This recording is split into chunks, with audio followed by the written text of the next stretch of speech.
Hey everybody, Dave with Bricks of the Dead here, and we are picking up right where we left off last time around in one of Randall's crazy-ass hallucination dream sequence things.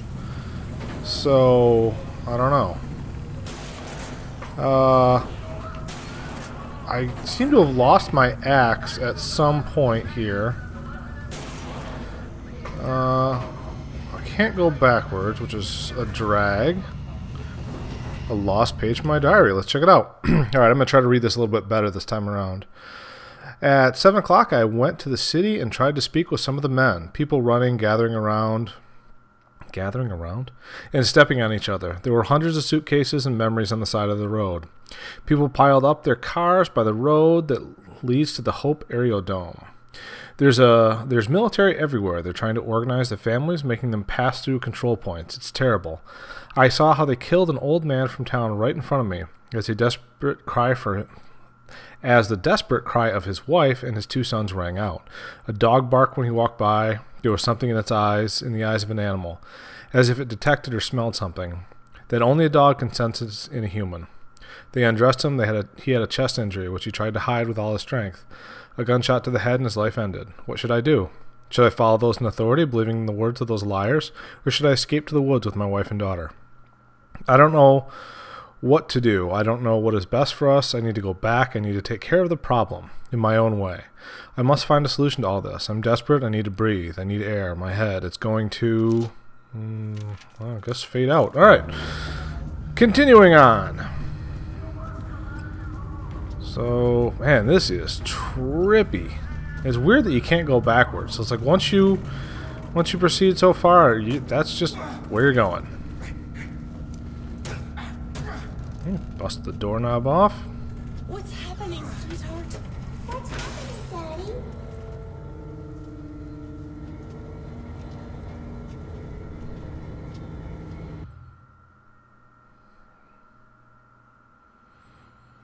I don't want to be a monster. I don't want us to become that.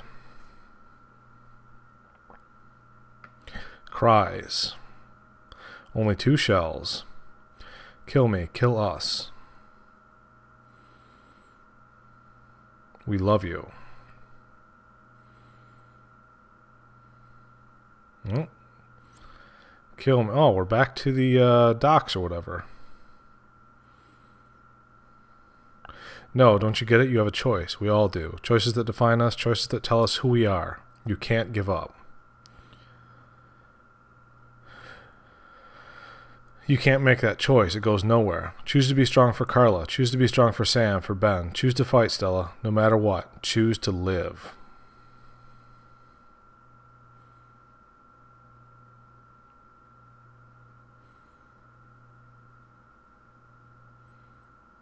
Why couldn't he get on the boat too? I should have died with you that day, my daughter, but I didn't. I couldn't bear it. I put it out of my mind like it never happened. Buried in a memory so deep even I couldn't find it.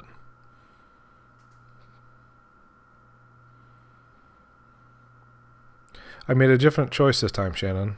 A choice I can live with. I'm ready.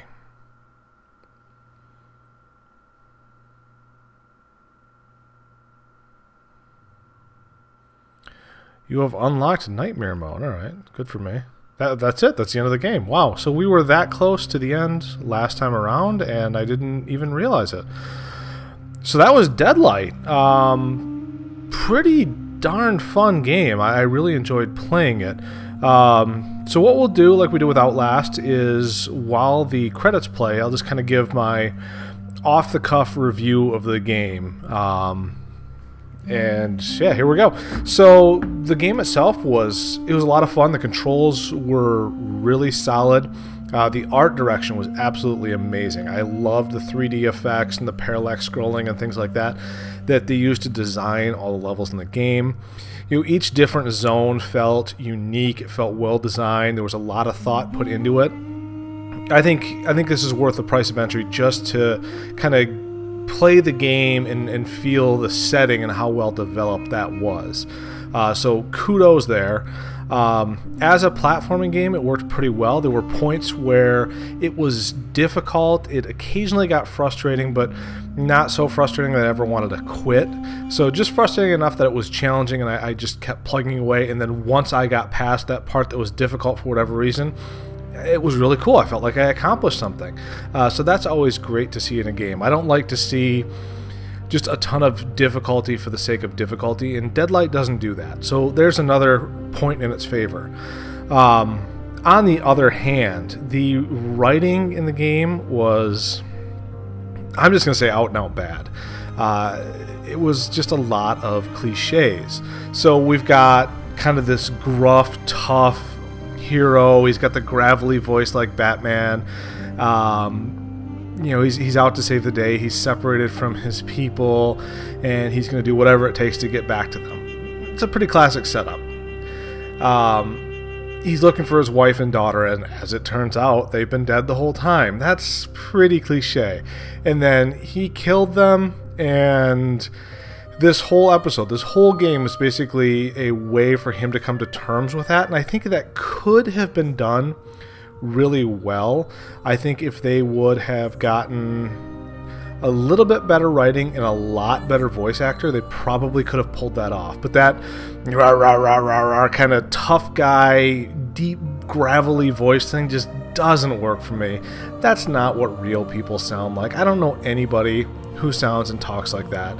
And, if you want me to invest in your character and you want me to, really see them as a human being, they gotta seem realistic. They've gotta seem like somebody that I would know, or, better still, like somebody that I could potentially become if I was somehow thrust into the same circumstances as this poor guy. I mean, his story is sad. He had to kill his wife and daughter so they wouldn't turn, and then he couldn't, he's out of shells, he couldn't do it to himself, he couldn't let himself be killed, so he just carries it on, and he suppresses that memory. That's a story that's got a lot of spark to it, and it's just a shame that basically the acting and the writing kind of got in the way and blocked that from being as effective as it could have been. Imagine if Randolph, or whatever the guy's name was, imagine if he had, the voice of your dad. And suddenly that whole story becomes a lot more powerful. You can hear a real person. Imagine if he wasn't some big dude with a half-grown-in beard and a trench coat and a toque. Imagine if he just looked like a regular dude. If he had some jeans and a t-shirt. And yeah, he was kind of dirty because it's the apocalypse, But he looked like a normal dude. He didn't look like somebody from like a 90s comic book. Suddenly, the story would just work so much better. It would become a lot more powerful. And I think, that's my big takeaway from this game, is it had a lot of potential, and just a couple of missteps in casting and writing torpedoed that a little bit. But as a game, hell of a lot of fun to play, really well balanced, great platformer, and the art direction, as I've said time and again, was absolutely superb. This game is beautiful, and you should play it. I don't know, I kind of hope Tequila Works, the people that made this, make another one. I'll play another one. And okay, that's it. We did the credits. Those were my thoughts. I may circle back to this game at some point in the future and do the nightmare mode. I apologize that this video is going to be so short, but there it is. I mean, last week we pretty much beat the game, and today we just, went through the last few paces. So this is more of a review than anything else, but, hopefully you guys still enjoyed it. As always, thank you guys so much for watching my videos. If you want to like and subscribe and share and all that fun stuff, that would be super cool. And we're going to pick up next week with something new. I don't know what yet. I'm going to dig into my repertoire a little bit here and see if I can find something cool for you guys. So once again, thank you all for watching, and we'll see you next time around.